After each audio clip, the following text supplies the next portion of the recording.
Good evening, everybody, and welcome to the YGG SPL podcast into the Splinterlands.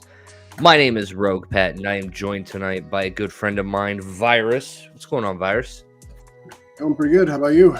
I am feeling great. This was a huge week in Splinterlands. Absolutely huge week. We got our whole world flipped upside down, I would say, and that actually kind of starts to feel like the norm now in Splinterlands.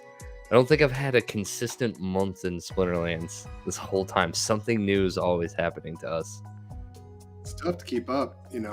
There's just something always going on. You gotta make sure you're keeping up with all the little happenings and goings. Yeah. Speaking of, I almost think it would be really difficult to be a part of Splinterlands if you weren't also a part of the community, don't you think? I mean, the community, I couldn't imagine not being. There's some people that play the game that aren't on Discord.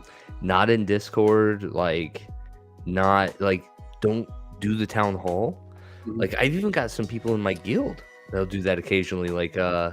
Very last minute, somebody was like, "Hey, what's going on with Viru5? What's a Viru5?" And I'm like, bro, what? Holy crap!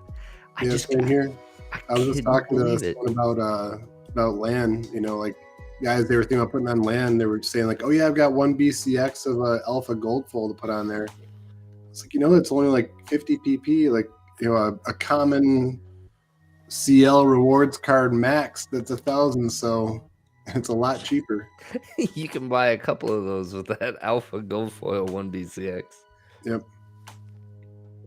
Yeah, no, it's amazing how much just keeping up with the community is important.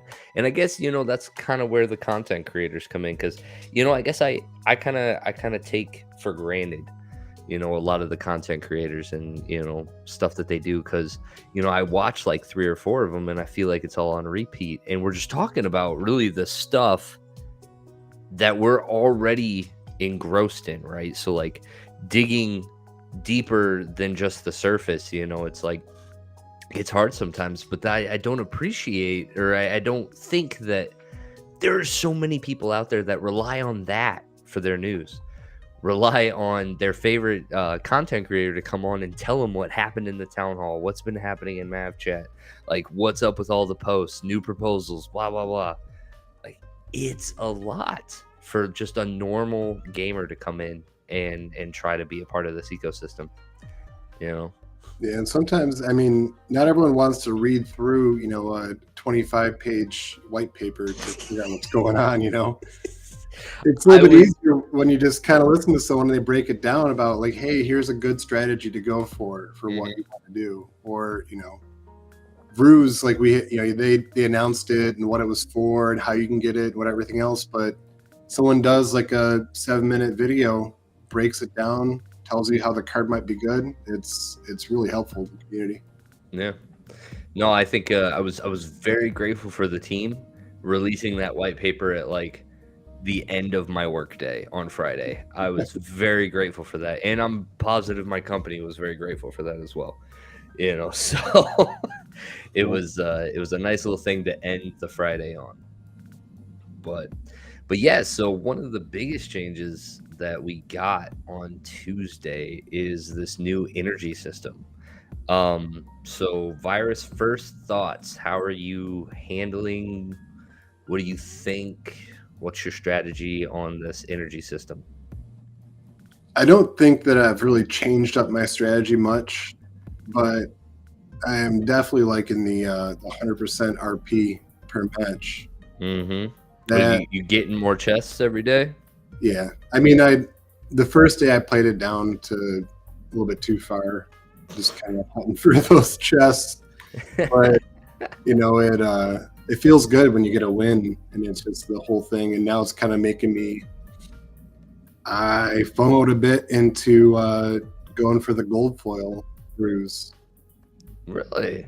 Yeah, you think about the 100% times promo times gold foil, mm-hmm. and it really wasn't, when it comes to percent wise, it was 10 to 20% more to do that versus the regular foil with the current prices, which it may still be in the hyped up prices. Yeah, let's see. Where are we at? I don't know if these are hyped up prices. Seems to be like in general conversation, this is kind of where I think everybody settled on the estimated price of Ruse was about 50 cents or so. And it landed smack on 50 cents. Very happy with this gold foil price though. Oh my goodness, coming out the gate at $7. Yeah, but I didn't expect that. You think about it though, so to do a maxed regular foil right now is about between 200 and 210. Yep. So to do a maxed gold foil is between 270 and 290. You're right. It's not even. Yeah. So if you've got the money, if you can swing that. Yeah. 100%. I'm selling off my regular foil ones, and I went into the maxed gold foil because you'll get that promo bonus and you'll get that gold foil bonus for every match. Yeah. That's clean 10% each, right? Yep. Yeah, and it's low mana, so you might be playing that pretty frequently in your lineups. So I could see that. I could absolutely see that argument. That's something I've never considered. Mainly just playing in silver. Like I've never really given so much credit to the gold foil bonus or the promo bonuses. I'm just always playing whatever deck that wins. Yeah. But I can definitely see that when you're playing in Diamond, playing in Champion, right, that 20% is a big difference. You can really get your return on investment pretty quick. Yeah. In those leagues. No, that's awesome. Yeah, Viru5, I liked it. My strategy going into it, I actually landed on that very well. I pulled all my stuff out of LPs, so I pulled out of the Ethereum SPS LP, I pulled out of the DEC SPS LP, pushed everything into game, staked it, and then I was only 5,000 or so SPS off from being at a clean 50K. And so I ended up selling my gold foil Immortalis to make up the rest of that. And I'm really, I only did it as a like a temporary loan. I 100% plan on getting back into my gold foil Immortalis. I love the card. I think long-term value, I don't think 137 is anywhere near what it should be. It's one of the best summoners that we got out of the Chaos Legion. And so I want to get back into that from an investment, from a savings perspective.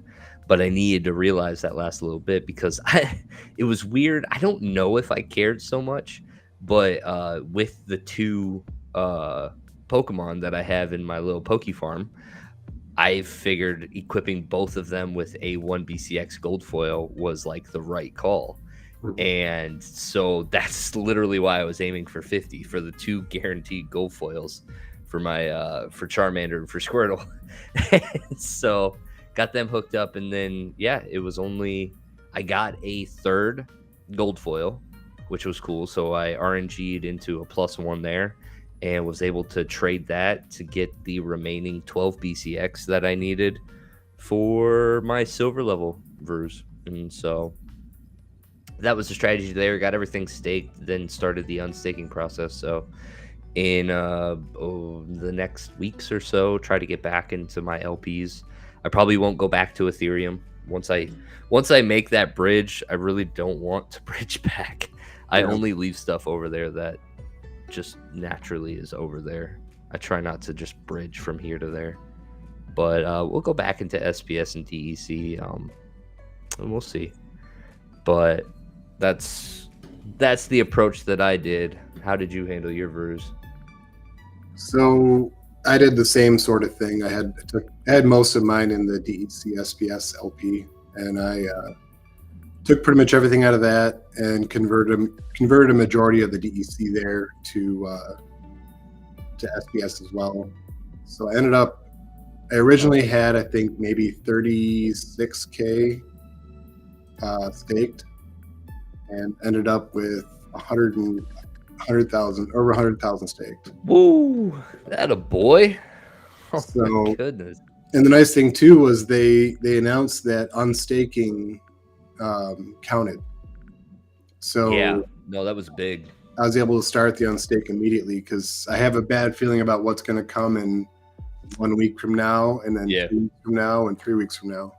Yeah, the fact that, well, I don't know, looking at this, we've only got 551 million. And I want to say before the Viru5, this maybe only increased. It definitely increased less than 10%. Yeah. You know, so I don't know how much movement we're going to get on price, but I do notice that where like SPS is starting to gain on DEC.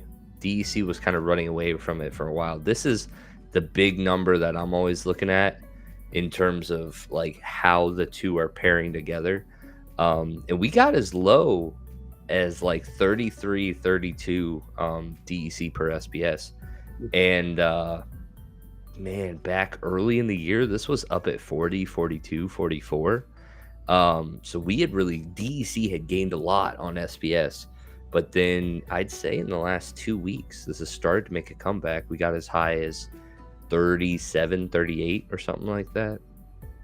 And it hasn't really come down after the Viru5. So we'll see. We'll see how they end up running together from here. But yeah, watching, I've been very happy with SPS. And watching GLX after the failed node license sale has been so sad. So sad. Yeah. And it's funny, the APR, I feel like the APR has gone up since the node sale. Like, so many people have sold out and are done that I think we went from 120, 130 something to now up to 155 just for anybody left still doing this. Yeah. And yeah, so this was really sad. This was sad to see, especially hive pumps and all the craziness and all the excitement in Splinterlands. GLX got none of it. Yeah. None of it. Justified, though. In my opinion, 100% justified. Yeah, no, it's rough because they don't have their own audience yet, for one thing. So as far as I know, it's almost 100% Splinterlands players. So yeah, that's what I would say. You know, without being able to grow their own audience yet until they start marketing and things like that, you know, they don't have anyone that's just into it for the game. Everyone right now is into it or a majority of people are into it for, you know, kind of speculation and just kind of want to see what happens, and just our trust in the Splinterlands team as being Splinterlands. But yeah, maybe things can grow on their own when you start attracting its own audience with, you know, soccer fans and things like that. Yeah. No, I think, yeah, once they get a game going too, yeah, that'll be the important part. It's got to be something. It's got to be something fun, you know. It's got to be something fun. But back to the original topic here on the energy. I feel like it's well, I guess for one, I struggled a little bit early because the Archmage bots, they seem to have taken a minute to adjust, and so like the old ECR like playing half my ECR was like still in effect, so it wouldn't play games below 25 energy. And I tried to go in so many times to adjust my settings, and it just would not adjust until like today at 1 o'clock or something. But the Archmage bot didn't even kick on for like 6 hours after coming out of maintenance window yesterday. So I've been having a hard time of kind of gauging how things have been going. But then once it kicked on, I couldn't go in and adjust the settings, right? So my main account as of Monday night, I put it on basically full bore. Full bore and Archmage is the 4 games an hour, and I said go to town. I said we'll play the ECR down all the way, and we'll you go. And so I wasn't able to kind of turn that off last night. So we were still, as soon as Archmage was doing stuff, it was doing 4 games an hour, and it was just blowing through. I opened up like 16 gold chests yesterday, and I was like, woo, this is absolutely crazy. Because that was one of the first things I noticed is like these RPs, getting 100% RP on every win is huge. Yeah. Huge. But then the other thing that's been very interesting for me is I've been kind of taking advantage of the fact that I have a Lux, and I just let my bot kind of play up in gold, even though I don't have a deck that should be playing in gold. I've got all the rewards cards maxed out. I got a Lux Vega. I got a Rooney. Those are literally the only cards. And then I also play in the Alpha Beta gold fray in Brawls. So like every 5 days or so, I get some gold cards to play with. But for the most part, I got no business being in gold. And so what has happened now is the energy system as an automation user, you have to play 1 game an hour, and if you don't, you're signing up to pay for something out the gate. There's no way physically around it. Every game that you play that is more than 1 an hour, you will have to pay for eventually, or else you're going to be locked to 1 game an hour. And so I've been staring very diligently at these prices. I'm like, all right, I got bronze at 1, silver at 10, gold at 50. And where these soulbound reward cards, where all of our rewards really have been, it only becomes rewarding, in my opinion, at gold. Would you kind of agree with that assessment? Like gold is the new baseline of rewarding rewards? Oh yeah, yeah, for sure. I mean, so, if you're running something where you want to earn from your deck that you're putting money into, then yes. If you're just running a bot just to, with cards just to get the reward cards, then maybe you can hang in silver. And that's kind of what I've been thinking now. So I'm torn. I think for sure I have one strategy that I'm gonna do here before the next season. Before the next season, I will create my 3rd Pokemon account. Bulbasaur will be brought into the world, and I'm going to delegate all of Charmander's deck to Bulbasaur. Charmander is the closest that I have to a full bronze, like mostly gold foil style of bronze deck. Maxed out for bronze. Not really a lot of things missing. It's only Chaos Legion though. Chaos Legion and Rift Watchers. It doesn't have anything with Untamed. And I think I'm going to go for the leaderboard in bronze with that deck, because doing the math, if just playing a real deck in bronze, or letting the bot play a real deck in bronze, at 50 DEC a day, I can play 74 games. 74 times 15 is like 1,000 plus games in a season. So in a season, I can spend 750 DEC, play 1,080 some games, and I'm playing with a real bronze deck. I think what that will do is that will put me on an even playing field with the rest of what's going on in bronze. I feel like for the first time, I won't be able to be rating inflated out of the leaderboard.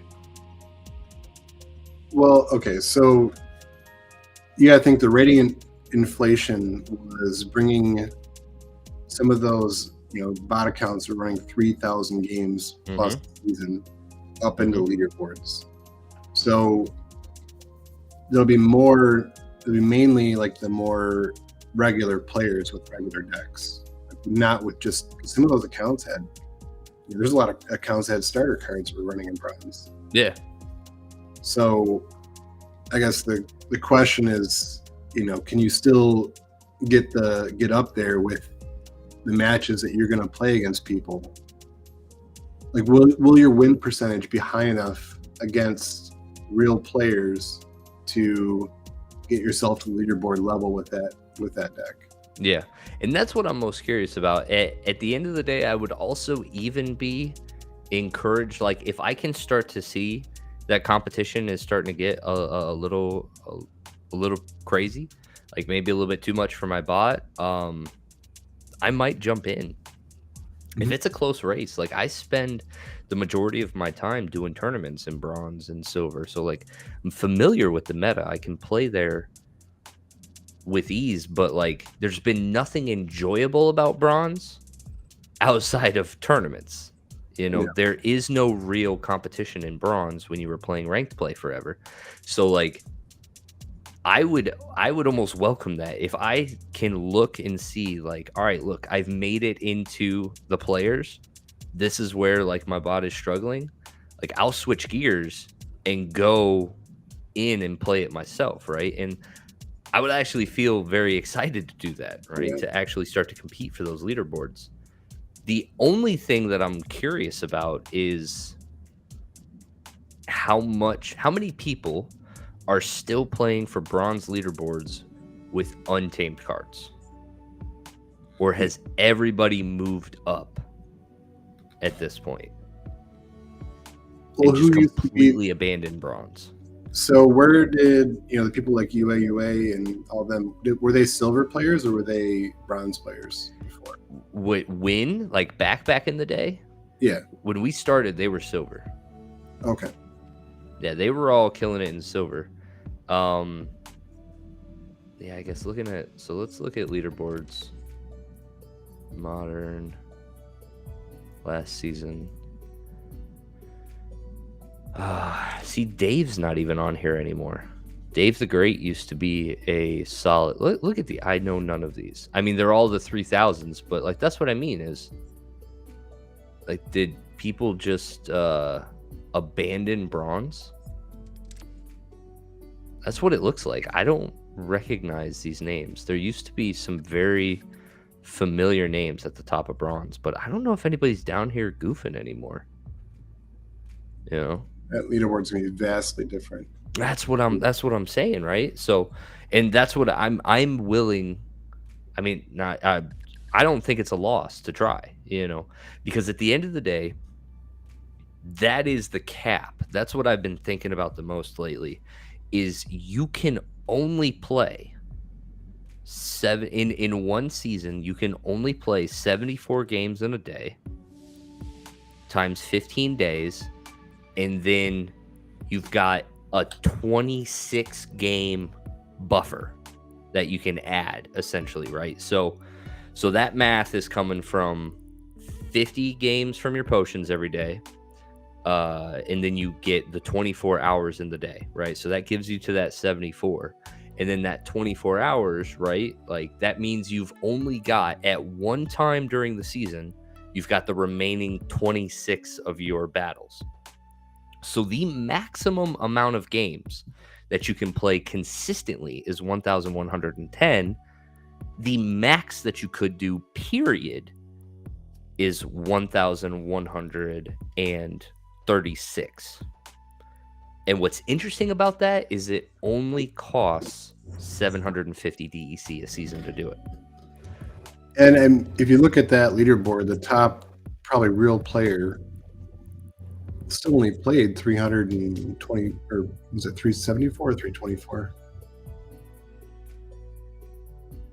324. Yeah. So I mean, I don't know if that's even going to be necessary if you're doing a decent win percentage. Mm-hmm. No, I mean, you might be right, but I guess there's no risk in doing it. I mean, in the last maybe 5 days, you could take a look at where you're sitting. Mm-hmm. And then, if maybe it's those last 4 days where you need to kind of power through. Yeah. And, take that spot in the leaderboard. Yeah, could be. So yeah, I think that's going to be a strategy that I end up trying. The only reason why I have to create the Bulbasaur account is because Charmander currently has gold season chests. And I'm leaving him in silver, but even if I leave him there, then he'll have silver season chests next time, and like that just messes with the math. It needs to be an account that is in bronze and has never been anywhere else, right? Yeah. So yeah, no, I think that is something that I'm going to look at, because at the end of the day, it's only 750 DEC. Every spot on the leaderboard pays more than that. Mm-hmm. Period. So that's kind of square one for me. Square two is I'm looking at the same thing on my main, going back to silver. So if I keep my main out of farming and gold and just be 100% tied to silver, then I have a main deck that's pretty well equipped for silver, and I'd be trying to play for that leaderboard spot. Similar concept, but the math isn't as good, right? Because we have to pay 10 DEC a day times 50, that's 500 a day, times 15, that's 7,500 DEC. So it's 750 to play the maximum amount of games that you can in bronze, and it's 7,500 DEC to do it in silver. Is there 10 times rewards in silver versus bronze? I don't think so. I don't think you start to see multipliers like that until you get to champion. Yeah, I think the only thing I'll say, I do think about it though, is that what is the difference in the value of the chests versus the amount that you win in the leaderboard? Yeah. When you're looking at the bronze leaderboard, your top below. If you're getting that, 30, 20, 10 KDEC, that'd be pretty cool. And yeah, for bronze, it's great, but if you're, getting 2 to 6K, you might be making that difference by just earning silver chests alone. Yeah. And then if I look at gold, if you make 10K DEC, subtract the cost of buying energy, is that difference that you're going to make in DEC equivalent to the value that you would have gotten chests? Well, gold's 50, right? I can't remember now. I know Champ's 500, but yeah, if I look, yeah, it's 500 DEC per game. Yeah, so then when you're playing in gold, you're looking at 2,500 a day. Oof. Times 15, you're looking at 37,000 DEC a season to play the maximum amount of games possible. Yeah. Boomburst is saying that the silver leaderboard's pretty beatable, or Untamed's beatable now. Yeah, I mean, I could definitely see that. We did get a lot of good stuff in Rift Watchers, and even just the promos and the Soulbounds now. Like the promos and the Soulbounds and Rift Watchers, I think between all of those, they've definitely put Untamed kind of in check. I do not fear those decks as much as I used to. Now I still get llamaed in low mana occasionally, and that's very frustrating. But for the most part, everything else is pretty manageable. But yeah, this is just kind of where my head's been looking at the energy system. I think bronze is the only cost-effective use of maxing out your games in a day. and then we'll see, because worst case, I don't get leaderboard, it was still only 75 cents to play thousands of games in bronze, right? At 100% RP. And then it gets pretty crazy from there. So I haven't been in bronze for a minute. Looking at my stuff in silver right now, I think silver was getting like 0.1 and or something along those lines. So we'll end up seeing how that goes, but it'll be at least 2 seasons before I can get my my main deck back to not farming gold chests, because right now I'm in gold wild, and because of the rating reset, because of where I'm at, I'll still reset to gold. I can't get out of that. And then so I'll have to wait another season not playing at all in gold before I reset back to silver. Well, you need to play one game. What do you mean? Because isn't it if you can take a season off, where if you don't play at all, then your ranking stays the same? Oh, is that really what that is? Well, I think so. Okay, but all right, I'll play one. Yeah, play one game. Yep. Just in case. Thank you, brother.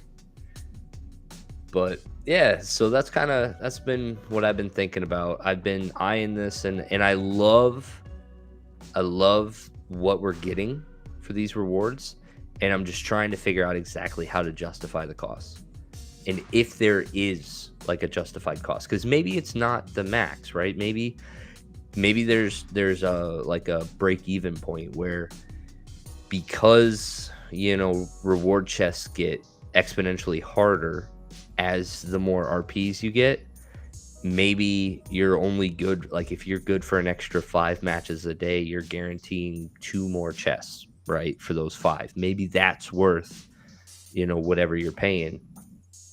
But yeah, right now I'm just I got these chilling. They're doing 2 games an hour, and then that basically means I buy 50 energy every 2 days or something like that. And so yeah, what you were kind of just saying is what I was thinking about before, is that so your first, let's say 25 energy that you play through, then maybe you earned 10 daily chests with that. Mm-hmm. If you use that same 25 energy with the same win rate on the next 25, even if you got the same win rate, you'll still only get 7 chests probably. Yeah. Because of the amount of RP that it takes to get that next chest. So there is diminishing returns even on your daily when you buy that extra energy. Yeah. Yep. So yeah, this will be what I'm paying attention to. I love the simplicity of it though. It does make everything a lot clearer. And it gives me something to kind of go do every morning. I think every morning before I go to work, I go check and see where my energies are at, see what I need to kind of purchase to make sure that they go for 24 hours successfully, like they should. But then that's also the other thing that I am missing now, is the way that I was doing it. I was totally fine getting on my phone sometimes and like just cranking out some battles in modern. My ECR would get hit, like, I don't know, go from like 55 to 52 or whatever. But it was no big deal, because I had my bot doing 1 an hour and then I was playing the rest. But now that I have to pay for every extra game, I don't want to waste any of those playing in modern silver when I'm in gold wild. Yeah, mentally there's more of a value in 1 energy point that's worth 100% RP, versus point whatever percent of ECR that's only earning you 82% of your RP. The value in that point mentally feels it does. It absolutely does. But it makes those wins sweeter too, which is the cool thing. Yeah. But yeah, it's been it's been a good change. It's been a good change. But are you a whale in tower defense? No, I think I have maybe five or 10 packs. Did you just purchase those secondary market for SPS airdrops, or? I think I bought them in the beginning just to kind of get something in it, show my support for, to put in there. But I don't have any clue. And I think, I need the content creator to come out and make this video too, is what's in a pack and what do I need? Yeah. I don't think they know yet what's in the packs and what you need. So I don't know if I'm going to get, is 10 packs enough to get me the initial towers that I need to play a game? Or is it, the towers that I'm really going to need to get through, I need, the average of 20 packs. And the people that bought 500 packs, are they going to have way more than they need? And there's going to be a flood on the market where, sort of like CL packs, I can get the stuff I need fairly cheap on the market, at least to play. Yeah, I don't know. Oops. I made that poof go away for no reason. For me, tower defense, I do want to play it. It looks, looks kind of fun. I just, I think this one I'm going to probably play from the market side. I'm going to get my cards in the market instead of buying packs for this. Yeah, I think that's what I'm going to do too. I mean, but we'll see what happens. I mean, by the time this game comes out, I might be a millionaire. So we'll see if I'm a millionaire. I mean, dead serious though. I don't know what the hell happened to Lux Vega, but that freaked me out. Like, yeah, it's at a price right now that I'm eyeing it as a potential selling option. I'm just like, wow, that did some stuff. Well, do you remember, huh? Do you remember last week what I told you, the dumb thing that I did? No, what did you do? I had bought a Lux Vega for my bot. Oh, yeah, you did. Not a dumb thing anymore. Nope, it's not anymore. It was a solid investment. More than paid for itself. Wow, what an awesome time, brother. Yeah. Days. And that was part of the reason that I got it, because I thought that it was still, I did think it was undervalued for what it is. But I didn't think it was going to, do that, where it was going to go up to 1,400 the next day or whatever. But I don't know that anything's sold at that amount. Yeah. But still, there's no cards for sale at the previous amount of 800 or so. Yeah. Yeah, I think that's one of the so like part of the other thing that I'm hesitant about to like have my main account go back to silver and like try to play silver leaderboard is I'm really enjoying the gold chests. I'm really enjoying those kind of rewards that I'm getting from that. It's really helping out my main account. And so going back to silver, like there's a big difference in silver and gold, like a real big difference. And I'm just not percentage, the gold foil percentage. Yeah, and just the amount of cards that you get, like the BCXs that you get in a single one, like it just doesn't compare at the end of the day. It doesn't compare. Yeah. And but part of the other things I haven't explored as a bot owner yet is the renting to farm strategy. And so if I've got like my one account trying to go leaderboard in bronze, and I've got one account doing leaderboard in silver, I've got essentially the other account. I could probably just give Lux Vega to that account and potentially put something together to go up into probably diamond at that point. Like I wouldn't really hinder it to gold. The only reason I'm only chilling in gold is because that's where my main collection is in silver, so I still get full rewards there. But if I'm gonna rent, I might as well rent for diamond. Yeah, but so go ahead. My strategy came out of Tails' video, where he explained the whole. He broke it all down into the perfect way to do it. What he was saying is that you basically, there was an account on like a AWEELYCA. There was a bunch of bots for that. And the cards that it rented were it rented, I think, three splinters. It did life, water, and death. And then I think it rented dragon and then neutrals. And then that was it. But then it rented a Lux Vega.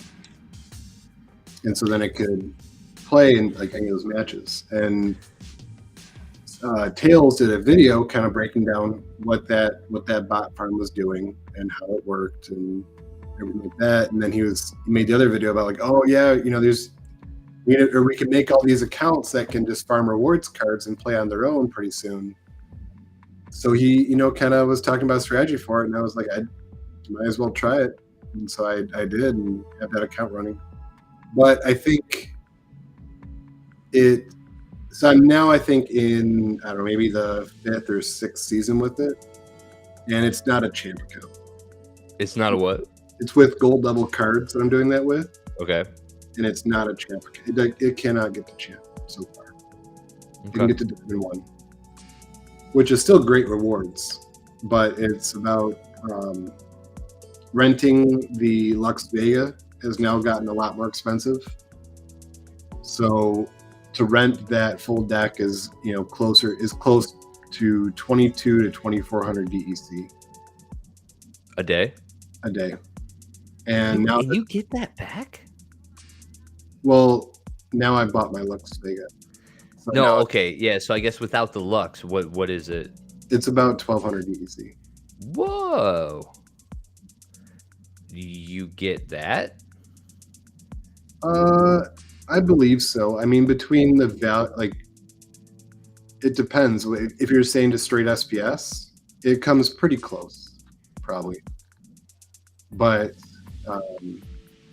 with because I have it, I'm in Guild 2 with that. So I'm doing brawls at gold level, and so I'm earning some SPS with that and everything. So I mean, I think it pays for itself, and it's getting great rewards cards. Okay. Yeah, so I think that's the other aspect that I need to try out. And that'll, like, if I can set something up to do that, I will feel better. Because, like, I feel really spoiled right now having my main account up there. But at the end of the day, I do have the itch now, and not the one that needs medication. But, I do have the desire to get back in there and play. Like, I feel ready to compete for leaderboards. Like, now that I believe this will target rating inflation. I do not think we are going to deal with that next season.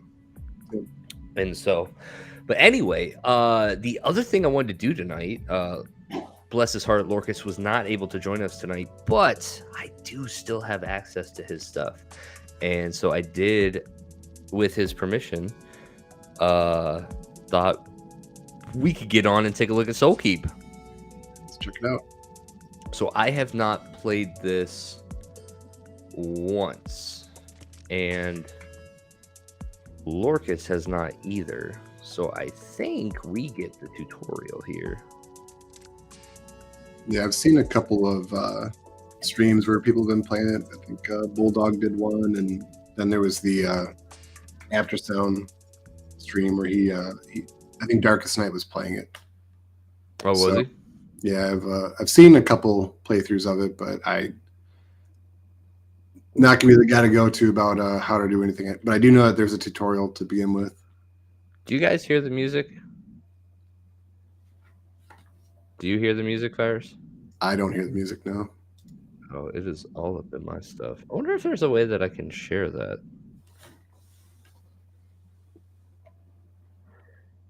Because, yeah, it is all up in.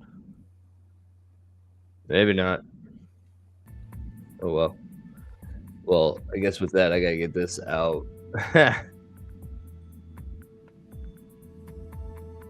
Wait. I turned you off. Why are you still playing in my ears? Don't do this to me. Oh, I need you to work. I need you to work. You could probably mute your tab if you need to. Oh, yeah, we're definitely going to do that. It didn't work. Yeah, try right-clicking on your tab there. Is there a mute option? It ignored the crap out of me. I said, no music, and it said, music? You want it louder? All right. It began with an ending. The unexpected demise of my beautiful little sister. Oh, I only get one option? This isn't like a sucks to suck. I'm so sorry. Like I don't get to choose who I am. I'm so sorry. We mourned her as GPT in there. What? So need Chat GPT, like a little AI version that can yeah. We mourned her, as is our way, by covering our eyes for 40 days and 40 nights. It was during the darkening that the chilling vision came to me. For centuries, departed souls laid to rest and stayed at peace. But a rogue... No, that's Nightmare Queen. Oh. Hey, Nightmare Queen. Yeah. Oh. I'm still in transition. Began harvesting souls, using them to create a dark army. All souls, including my sisters, are under threat. Oh my. In my vision, my ancestors taught me to conjure twisted towers and supernatural spells. These defenses are quite strange, but they can help us defend our soul gates from the onslaught of fiends. Tell me more. Ooh. That's a cool hand. Let's go. Gloom Owl. Okay, I picked a tower. And now I'm gonna battle. I just did what the floaty hand told me to do. Play it. This icon shows you where fiends will attack from. Oh, sweet. That must be the gates. This looks great. Need to make sure the fiends don't reach. Okay. Each time a fiend lose life. Okay. To stop these fiends, we'll use our towers. Okay. Each tower costs mana. Okay. Each fiend you kill will earn you more mana. Okay.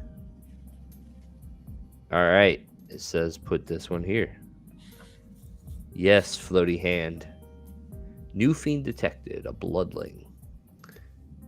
Nefarious blood-sucking critters that move quick and are fun to squish. Weak, but very annoying in large numbers. Cool. Well, that is quick.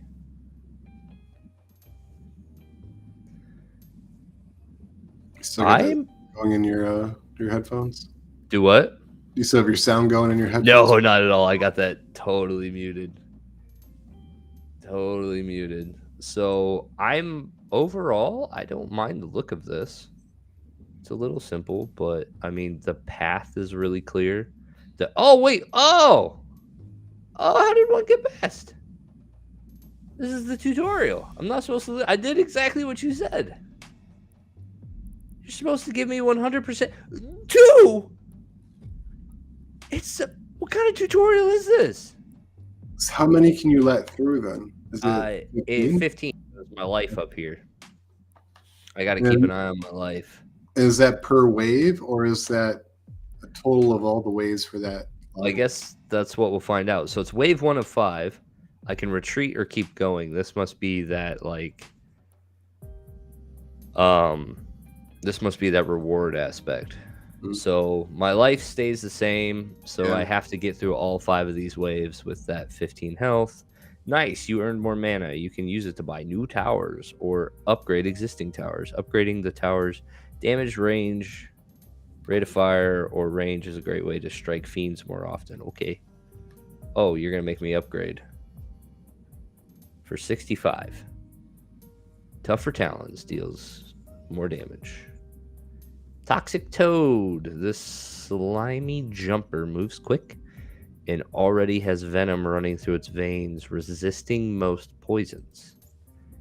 Why can't I play this tower? Can I ignore? Can I ignore your request? I want to play the tower. It's making me lose. Oh yeah. Oh yeah. Is this like the oh my goodness. This is gonna be like that.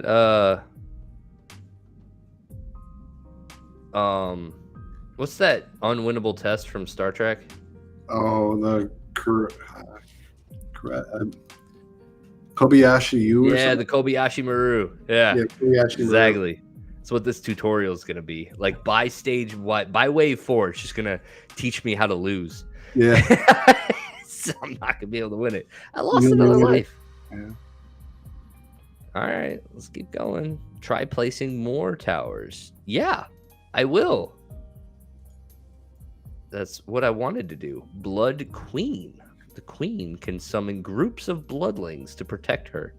Kill her off quick before she raises an army that overwhelms you. Oof. Okay. I'm going for 2 towers. I'm not upgrading anything. We're going for 2 towers. 1 here, 1 here. This is how I play. Ooh. I like that tarantula tower. That's pretty cool. That's definitely cool looking. I feel like it's not doing anything good. Ooh, that queen. That queen's big. Oh, it did. Look at that. Oh, it just... Oh, no. Oh, that's swarmy. Oh, that's swarmy. Ah, I got 2 more. God. Never. Okay, one, like, let's just go first notes here. Never in a tutorial have I ever lost life. It's not a thing. Like, never. They're the like, max health. Whatever I started with, that's where I end in a tutorial. I feel weird right now. I mean, it wouldn't be Splinterlands if in Novice, it's one of the most difficult things to get through in the game. Classic Splinterlands. All right, so we're still going. What do I got? I got 83. 65 to upgrade. I can do... Let's do another tarantula tower, and then I'm gonna test to see if I can make upgrades or anything. Nope, can't do anything. Nothing during the wave. So that other tarantula tower was probably a bad idea. I do like that it's kind of pausing everything, though. That seems to be this thing's gig. Ooh, it's a lot of them. Oh, get wrecked! Ah! Wow. Oh. That queen's intense. All right, so I've only got 2 life. What, wave 2 of 5? What do you mean wave 2 of 5? Like, I'm not... Did it... What? I thought she made it through 2 already. I thought I did too. So I thought that would have been your 3rd. This should be like 5th. Because it made me do 1 tower, then an upgrade. Yeah. And then it made me put another tower. And I put 2 instead. Yeah, this is like round 5. This should be my last one. Get ready for the final wave. All right, so I don't know. That must be like a little glitch. Can you move the towers after you've already been placing them? Okay. It doesn't look, unless that's what this refresh here is. So I don't know. One thing I thought about is you had 1 tower, I think, that slowed guys down, right? Yeah. And so you kind of want all your towers to be hitting the things when they're slowed down, right? Mm-hmm. Yeah, so I got like 2 slow towers here, so... All right, so let me see if I... Without actually doing like the sell this tower back for 23. Oh, so you have to take a hit on your... Yes, that's what it seems like. Oh, and look, these are the only 2 tarantula towers I can play. Is what it looks like. So I do 100%. I want to move this. Or do I want to move this one? Slow down closer to this tower. That's what I'll do. We'll sell this one. Take a little hit. Go maybe back here with it. Yeah, and I think you'd probably want slow, like how you have your first setup. You want to slow them first while they're going into the damage. Yeah. Probably like slow and then your L1. Sadly, I don't have anywhere unless I'll just put another Gloom Tower back here. Yeah. Like double up on Gloom Towers. Oh, if you can, then yeah, for sure. Let's do that. Let's do that. And then 41, I can't upgrade anything. So that's that, ladies and gentlemen. I got 2 life left. Oh, look at this. I'm coming in from like the rocks here. Why? What? Okay. Look at this. 4 areas, or 3 coming down the path and 1 from the rocks. From the rocks is weird. Oh, why is this thing not triggering? What is going on? Is it only for flyers or something? No, because this one's attacking now. Yeah. Oh, you did it. You saved the gates. I don't feel like I did. Positive. Well played. Good job. You're right. It's the Kobayashi Maru. It's the only way to win. You did it. You saved the gates and collected fiend souls. You can sacrifice these fiend souls to unlock to further leagues. That's bad English. Or level up your defenses as you progress further and risk more. You'll be able to earn SPS potions and packs. What's up with the random capitalization there too? Oh, I know, right? Further leagues. I don't know. And level up your defenses. Yeah, you're right. Okay. There's defeat. You did it. What? No, girl, take your blindfold off. I fucking lost. Like, you can't see shit. I lost. The Kobayashi Maru.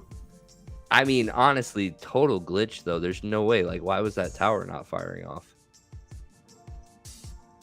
I don't know what that was about. All right, I gotta do one more. So is this now? It's gonna be the real thing, right? Yeah. It's not gonna tell me to do anything. So if you hover over the tarantula loom thing, it doesn't say like only attacks. Stuns enemies by tangling them in sticky webs. Attack range is 294. Fire interval is 3. Physical damage is 93. Immobilization duration average is 0.4. So the attack range on this is way higher than the Gloom Owl. So there's no reason that thing shouldn't have been firing. What's the so the damage on the owl is 110. What's the loom? 110 versus 93. So I think you probably want to stagger them like slow and then more damage. So tarantula loom first, then owl. Yeah. First, then owl. So slow them going into the damage kind of thing. Is what I would think. That seems to be the right call. Don't have any spells. All right, let's do it. What's this timer here for? Yeah, what a that was totally the Kobayashi Maru. It was like flipping glitch, and it like held my tower. Yeah. Like, oh, congratulations, you did it. No, I didn't. Oh, it's the same map again. I wonder if I have to beat this one to go on. All right. Let's see. What's the range? I like this attacking on the corner fully. So let's go here. Let's go here. And yeah, look at that range. The range on this tower is great. Yeah, and it's attacking now. I'm very curious what that was about. See, this is the type of, that's great. That was a great job. Didn't get past the bend. Exactly what we want in a tower defense. Yep. Just not even pushing. Nice. The little circle. Really? This wave one is intense.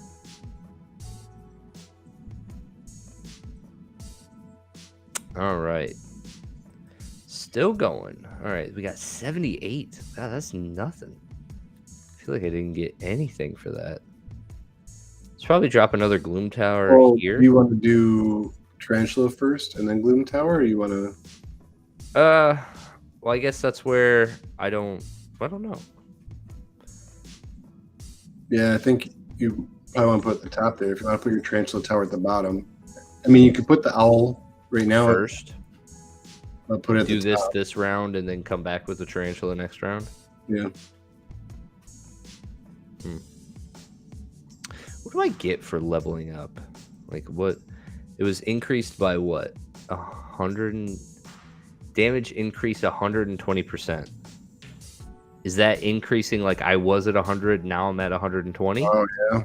Or is it literally like 2 point something times? Like am I doubling my damage and some for 65? I feel like I would have to be doubling because a whole tower cost me 55. What does the information, the top right button do?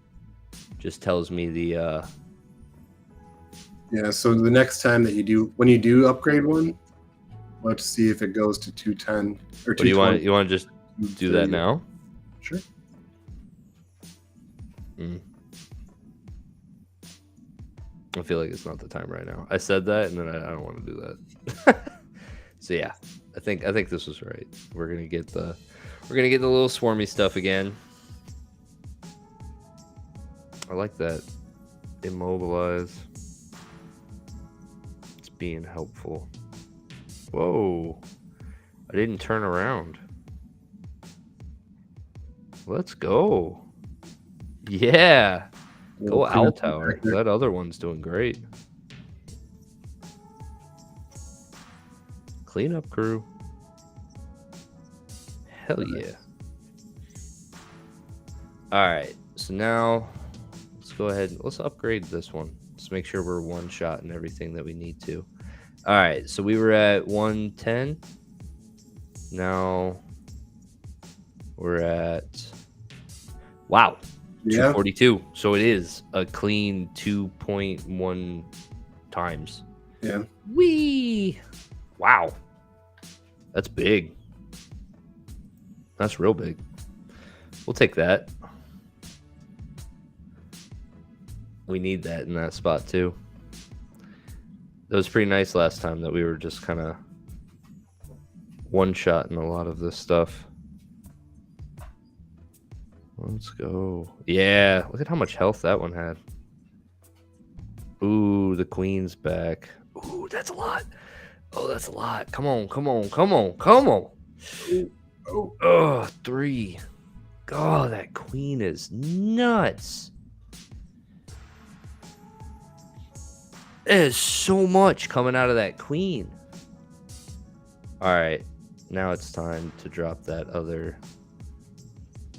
the other one. And then what are we upgrading here? This is stuns for longer duration. That's pretty cool. How much is that upgrade? 50. Ooh, we could do that now. Well, the question is, do you do that or do the damage on the first Owl Tower too? Well, I can't do that one this round. I could either drop another Gloom Owl up here or back here, or I could upgrade. So those are my two options: stun for longer, or another Gloom Owl. I think the Gloom Owl might be saving you some extra bugs getting through, or fiends. I agree. Well, I'm looking. This has got a lot of overlap here, and so because they come swarming like that, I almost feel it. That they're still stunned at that point that they're getting into that one. Because you have 2 more that you want to drop. You probably want to drop one maybe at the beginning and one down here, right? Mm-hmm. So if you put it right there, it's still going to get some of them that are stunned. You're getting benefit from your other tower still. Okay. All right, I can see it. Wave 4. Oh, that queen. It's sticking around for so long. Like one burst. Oh my goodness. Did that do like a double? Yeah, it had to like a, oh my goodness. Whoa. That was so much. Oh my goodness gracious. That has to be okay. Now we're coming up into the last round where this flipping tower glitched out on me last time. Yeah. So, all right. So we've only got 100. So we could do one more Gloomtail or get an upgrade on both of these stun durations.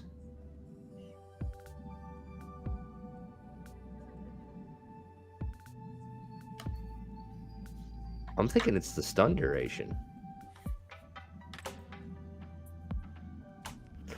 Stun duration 50%. It goes from a 0.4 of a second to what, 0.6?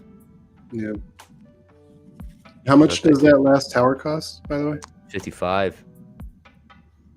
Yeah, so I can only drop one tower, upgrade both of these, or do a single upgrade on a tower that I already have.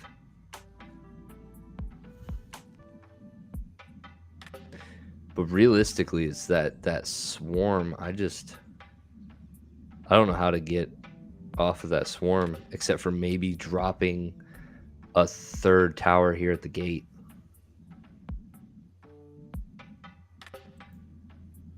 Because stunning only, like, this doesn't have a blast damage. Oh, it does. It does have blast range. Oh. So is it slowing everybody? Or is it just one thing that it's slowing?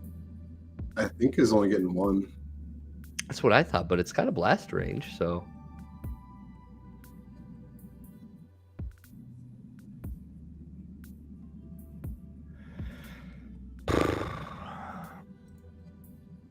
I don't know, man. I think I always lean in these types of going with the more towers. Yeah. But, the double upgrade here could be helpful. It increases the stun by well, this fire intervals. What does 1.1 mean? That doesn't mean 1.1 seconds, right? Could be. Because I feel like that thing was firing more than 1 second. Yeah. I don't know. I'm gonna drop this other Gloomau. This is my another. This is strategy I'm most familiar with in these tower defense games, and we'll try to make it work. Screw these queens.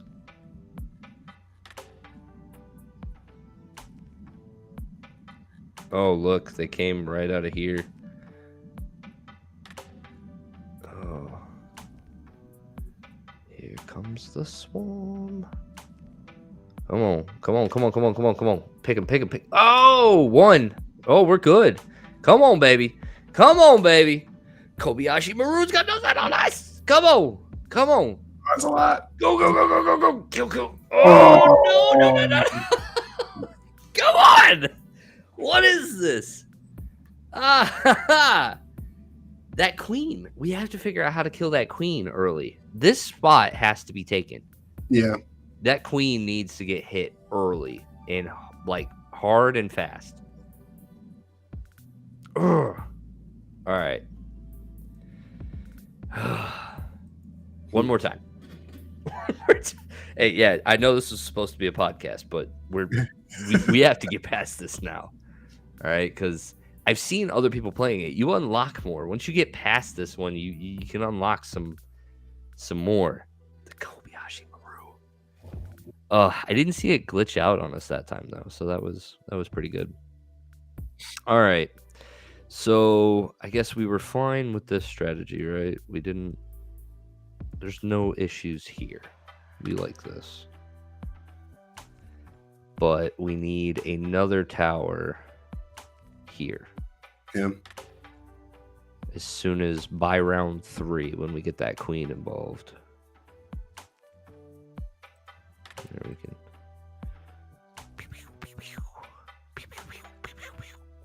Get him. All right. So now we were at 78. Let's drop this other tower up here. Start.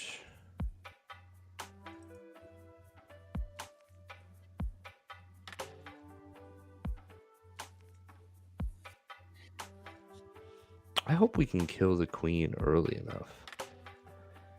All right, 81. What are we doing with 81? So where do you think you're gonna put the next towers? Well, I didn't mind here. I wonder if the owl or if the spider one should be at the top there. So if you had owl, spider, owl, the next area. So owl, spider, owl. Yeah, because then that owl's benefiting both of those spots the most. Or sorry, the spider thing is benefiting both of them. Okay. So I think this is the one where we see our first queen.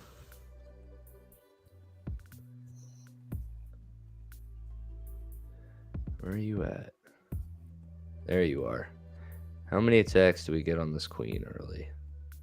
Ooh, yeah, we're on it early. Only once. And it's focused down from there, but still. Oh, so many. Oh my gosh. Ooh. Jeez. So we killed her early, but oh my gosh. At what cost? At 97. What the hell are we going to do with 97? I feel like we need to upgrade something. I don't have enough. I don't have enough flipping resources to be doing anything right now.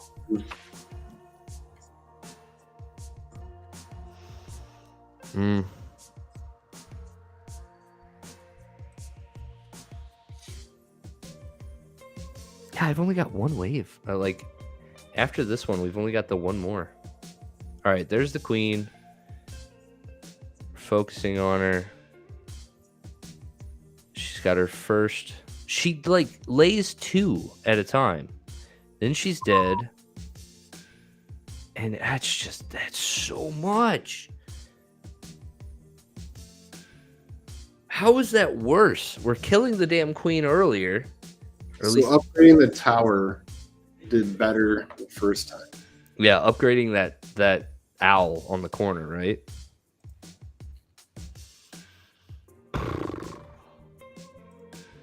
And I guess I'm gonna watch the queen a little bit closer this time to see if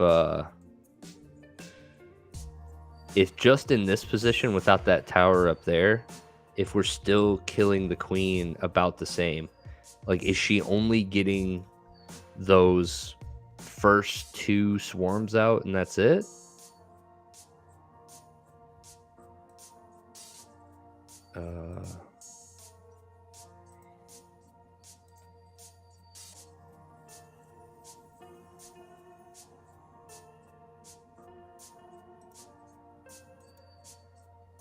Really? Still got 1 through. Still got... Come on. Oof. And so now we've only got 67. Like, not killing the things in the round, too, don't help. Yeah. It does not help at all. So the first time is where you put your next owl tower out. Yeah.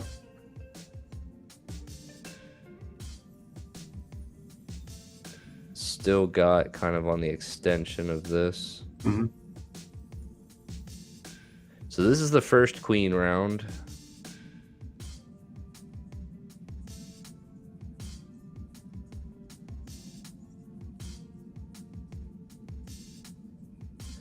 There she is. She's 1. She only let 1 go that time. Was it because she was stunned? So last time maybe the tower didn't stun it for some reason? I don't know, because I've watched this a couple times now. Sometimes that Blood Queen releases like multiples, and sometimes it only, but it still died at the same spot with the tower up here. So I think we've proven that concept. But so now we're at 93. Do we want to just not even deal with the stun? And because what's its attack interval? Its fire interval's 3. And the swarms are what's killing us, so we need the faster attack interval. That's done. I don't think it's doing near what we want it to do. So maybe we just load up on towers from here. Well, do you want to put if you're gonna put one more spider tower, you're probably put it up there, right? Well, I don't think I'm going to put a spider tower at this point. Like, we know by round 5 I can't lay all my towers. So at this point, I'm almost leaning on owls and leveling them up before like just going straight owls because of that fire interval. Yeah. Because, yeah, we've only got in this last round.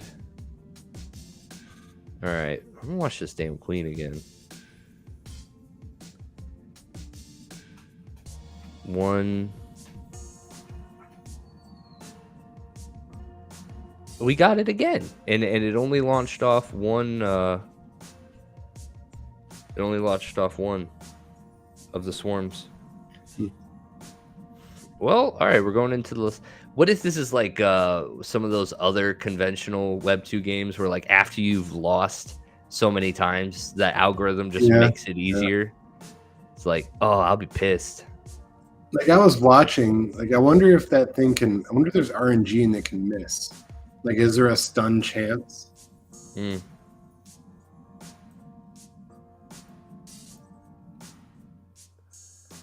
Stun duration.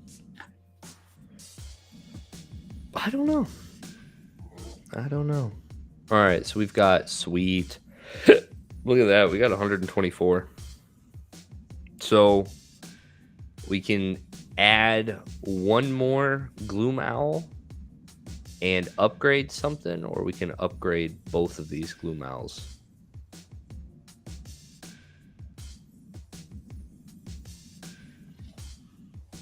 Decisions.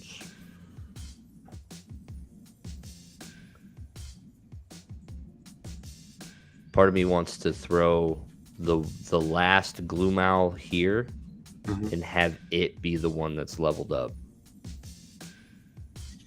Well, your first owl tower is the one that attacks the most things. Yeah, and it's leveled up. I can't do anything past that. Got it. Yeah, we already did that one. So you're thinking maybe drop the last one here and upgrade this one? Yeah. All right. I mean, the earlier it is, the more things it's going to have to hit. So you'll get more out of your upgrade by.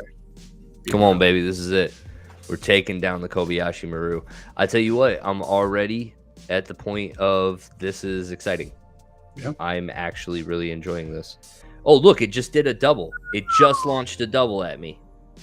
Why? Why did it choose to that? Get him. Yes. Yes. Let's go. Ooh, wow. Come on. Let's go. You aren't getting anything through. Yes. Ultimate tower. There you go. Kobayashi. Let's go. Come on. Nice. Sweet. We did it, ladies and gentlemen. Thank you, Virus, for your help. Oh, my goodness. Honestly, first takes, what do you think? I think it's a lot of fun. And just figure out that strategy. But what I try to think of is, like, what is it like 2 months from now after you're playing the game? I think initial impressions, though, it's a fun game. It's fun to play through and figure out the strategy. And it's when you finally get that win that you've been trying to nail down that strategy for, and you get it. It's cool. Yeah. No, I think I think it did a lot for me. I loved the towers. It definitely had the tower defense feel. It was great. It did a lot of the stuff that I needed it to do. And I really liked that speed function there. I thought that was pretty cool because they're at the point, like almost at frustration or tilt is where we were at. We were like, all right, we know what we're doing the first 2 rounds. lay them, skip it. Like, and that was like a nice feature. It ran through at 4 times speed, really quick, on to the next round. So it could play both ways. Like, we could watch it, we could enjoy it, we could like be a part of it, or we could just set it and have it just, and we'll know, almost like an auto battler. It's like, how do we do?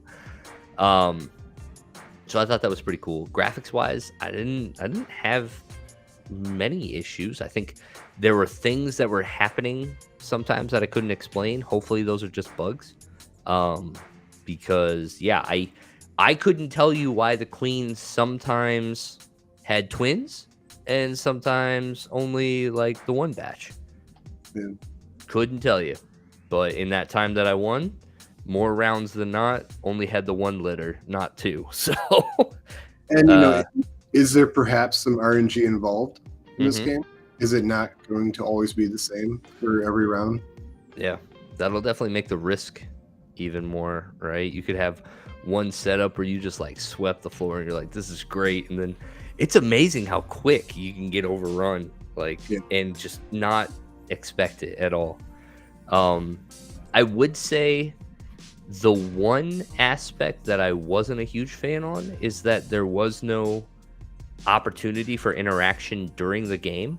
Like, so as I was collecting this mana, I wasn't able to make upgrades on the fly. Currently wasn't able to add anything. Now, maybe I will. We saw spells as an option, so maybe that's something that I can do live during the game. But in that little example, there wasn't anything that I could do during the game. So that was frustrating, but we'll see kind of what all comes with it.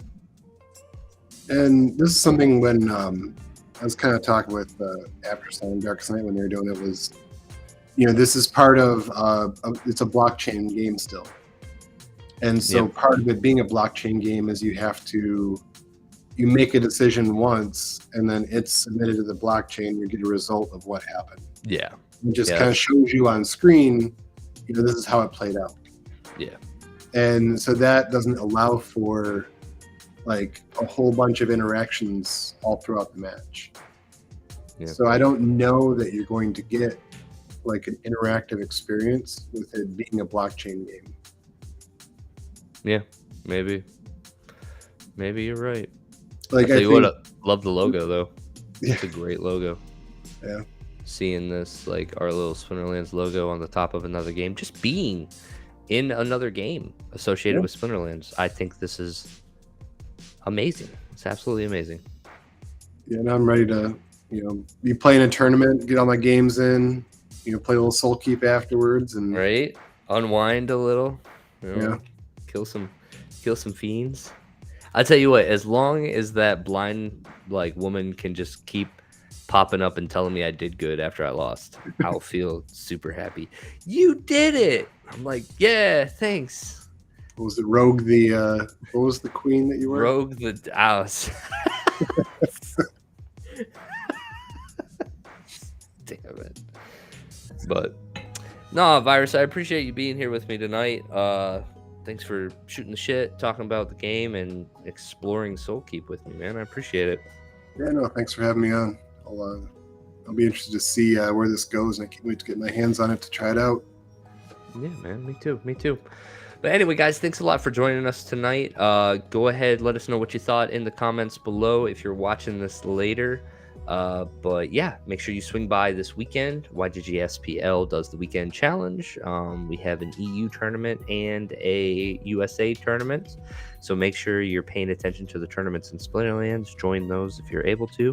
And then come by the stream, because we talk shop and talk tournaments while those are going on as well. But until next time, my friends, thank you all for stopping out. GG.